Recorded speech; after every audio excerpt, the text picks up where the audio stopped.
Baik, Assalamualaikum warahmatullahi wabarakatuh. Selamat pagi, salam sejahtera untuk kita semua. Kami dari Koordinator Pelindungan Pengamanan Kawasan dan Penanganan Keterlanjuran Pengamanan Dalam Balai Taman Nasional Batang Gadis akan mencoba menyampaikan capaian kegiatan, kemudian pembelajaran dan sasaran di tahun 2022. Yang pertama, untuk capaian kegiatan di 2021, poin pertama yang kami masukkan di capaian itu terdistribusinya peraturan tentang tindak pidana kehutanan ke desa-desa penyangga kawasan. Peraturan tindak pidana di sini yang berkaitan dengan pengelolaan taman nasional atau pelanggaran yang terjadi sekitar atau di dalam taman nasional, seperti peraturan tentang atau Undang-Undang Nomor 18 Tahun 2013 tentang pencegahan dan pemberantasan perusakan hutan. Seperti yang ada dokumentasi kami ini, kami menyampaikan peraturan TPHUD ke beberapa kepala desa di sekitar kawasan, kelurahan, maupun kepada Muspika. Kenapa ini kami laksanakan? Karena ancaman terhadap keamanan kawasan di Taman Nasional masih terjadi, baik itu kegiatan illegal logging, kemudian perburuan satwa, perambahan, dan akhir-akhir ini yang cukup menyita perhatian di beberapa desa atau sekitar kawasan itu tentang aktivitas pertambangan.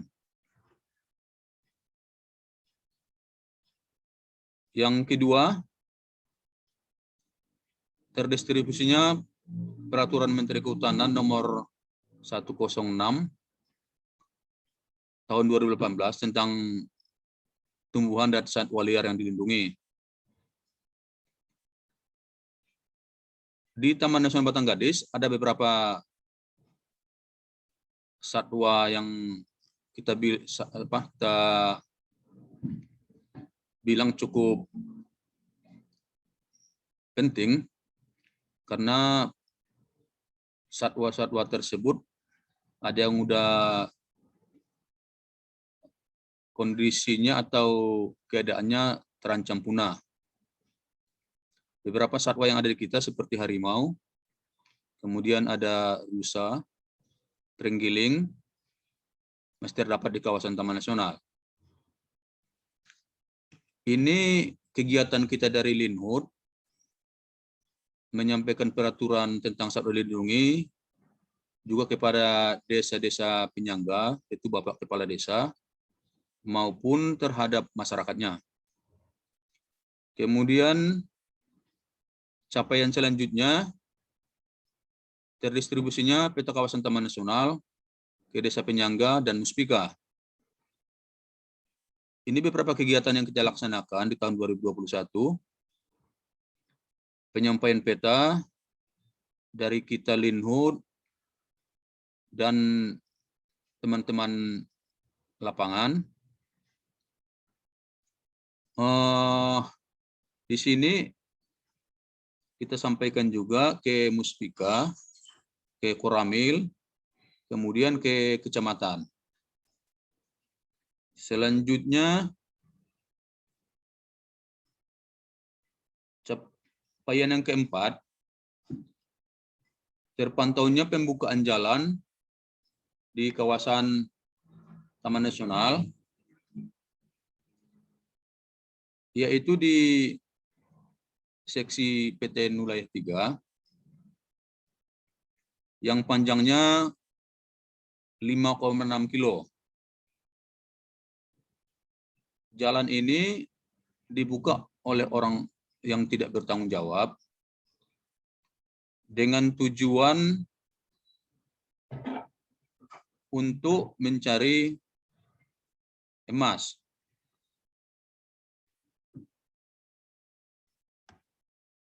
Kegiatan ini sebenarnya sangat merusak kawasan, dan ini diancam di Undang-Undang Nomor 18 Tahun 2013 tentang pencegahan dan pemberantasan perusakan hutan. Kita lihat di foto ini,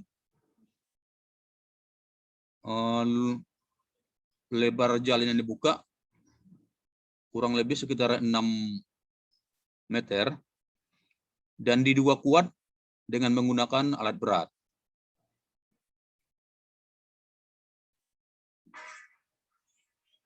Selanjutnya,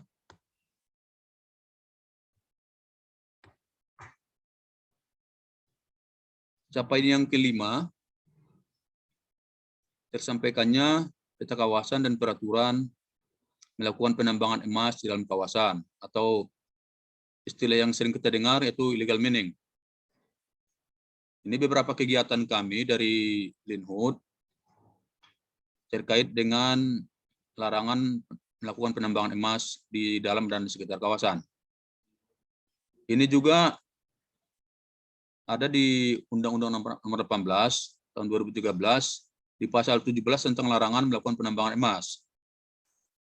Beberapa dokumentasi kita yang kita laksanakan di tahun 2001 dengan menjumpai beberapa toke,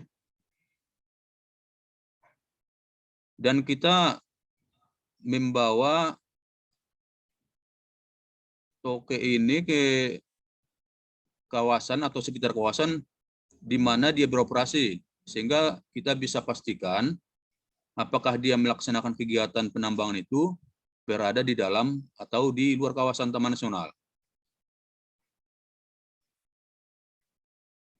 Kemudian kita juga menjumpai beberapa toke yang kita duga kuat melakukan penambangan di sekitar kawasan, dan kita menyampaikan peraturan ini agar mereka-mereka yang melakukan kegiatan penambangan tidak masuk ke dalam kawasan Taman Nasional.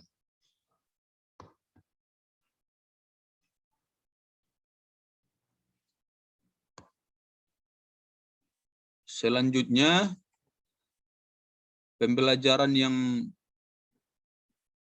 kita ambil dari pelaksanaan kegiatan, yang pertama perlunya kesepahaman dalam menangani tindak pidana kehutanan yang terjadi di dalam dan sekitar kawasan. Yang kedua, perlunya kesepahaman dalam penanganan kejadian konflik satwa di sekitar kawasan. Kenapa ini perlu ada kesepahaman?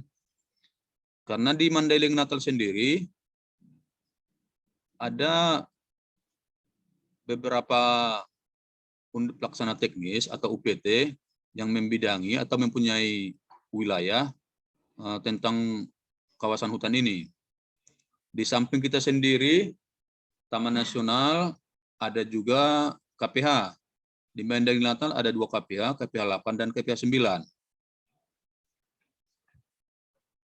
Dan perlu kita sadari bersama, kejadian konflik satwa ini tidak semuanya terjadi di kawasan Taman Nasional.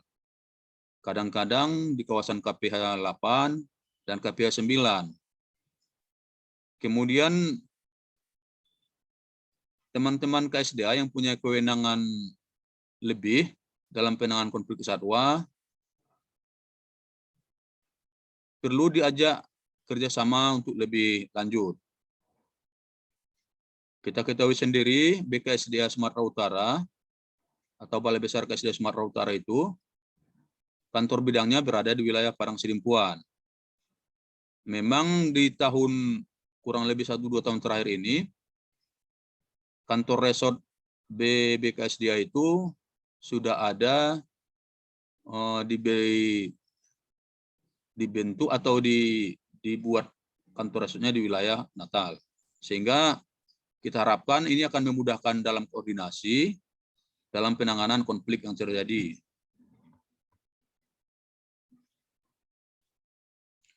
Selanjutnya, target dari koordinator Linhut di tahun 2022, yang pertama itu pemasangan tanda kawasan di lokasi strategis.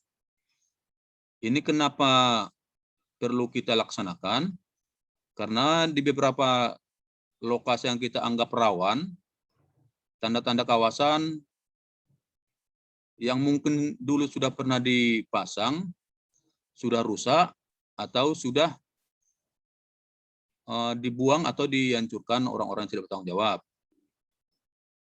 Beberapa lokasi yang kita anggap strategis, yaitu di lokasi atau pintu masuk kawasan yang pernah terjadi tindakan atau tindak pidana kehutanan. Yang kedua, terrealisasinya pengadaan stok amunisi SNP PM1A1. Ini juga kita anggap sangat penting karena stok amunisi di kita pada saat ini dalam keadaan kosong. Sementara tantangan yang kita hadapi untuk pengamanan kawasan cukup tinggi. Makanya sekarang ini kita dari Linhut menganggap itu sangat penting.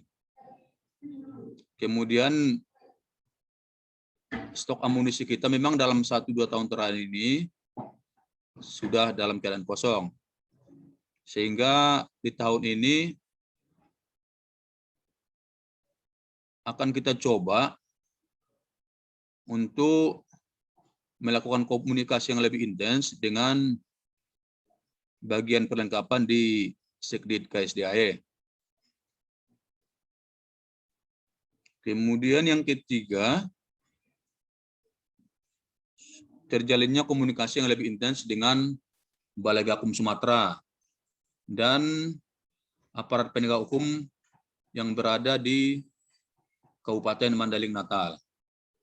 Ini juga kita anggap sangat penting karena tantangan ke depannya untuk pengamanan kawasan makin beragam, baik itu dari illegal logging, perambahan, maupun yang lagi viral sekarang penambangan emas di sekitar kawasan. Dan ini cukup besar peluangnya akan masuk ke dalam kawasan Taman Nasional. Itu beberapa capaian kami dari Linhut, kemudian pembelajaran dan sasaran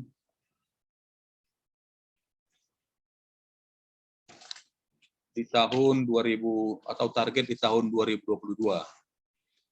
Demikian kami sampaikan. Atas perhatian kami ucapkan terima kasih. Kami tutup dan kami akhiri dengan Assalamualaikum warahmatullahi wabarakatuh. Selamat pagi, salam rimbawan.